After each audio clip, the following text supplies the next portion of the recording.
Welcome, everyone, and we hope everyone's having a great day. On today's episode of Bullying You into Voting, where we answer some of the most burning questions about the government surrounding our nation, we are joined today by your host, Serena Berbera, and myself as your co-host, Fuzel Shazad. Thank you so much for that introduction. The topic for this week is voting rights and registration. Throughout the week, we will be discussing as well as answering three main questions in a series of three different podcasts. That's right.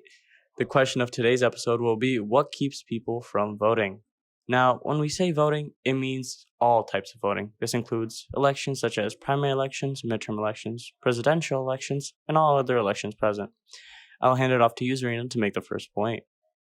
Well, before we can ask ourselves why people don't vote, we need to look at the necessities for the process of voting itself. For most of the states in America, a form of identification is needed to vote.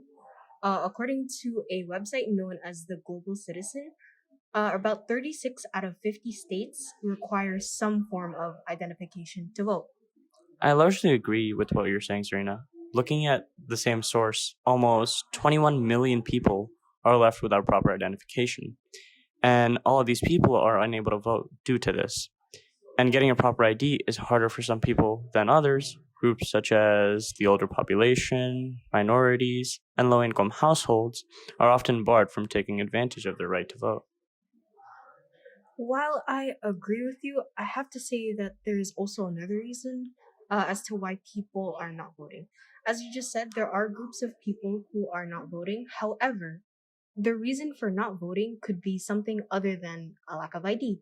Things such as socioeconomic status, education, and even race can really alter a person's mindset on voting.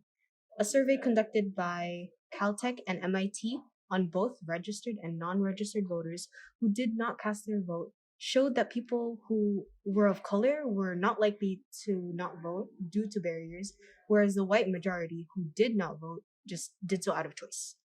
To add to your point, a U.S. consensus uncovered that nearly 47% of eligible voters with an income of less than $20,000 did not vote.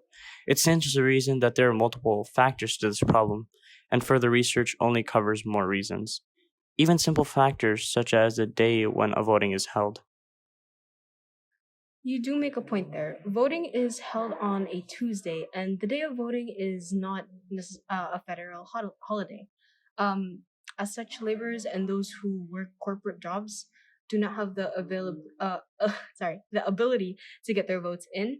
While some may argue that there are contingencies in place to allow people to vote, such as early voting, not all states offer this.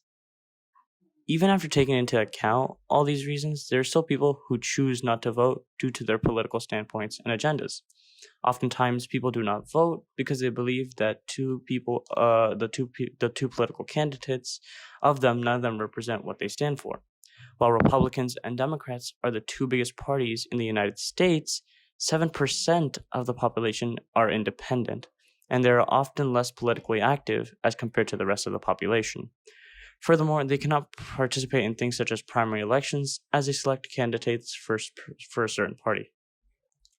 Given enough time, I feel like we can go on for nearly hours, but unfortunately, that's all the time we have today. Join us next time for our next episode coming out soon. Good night, everybody.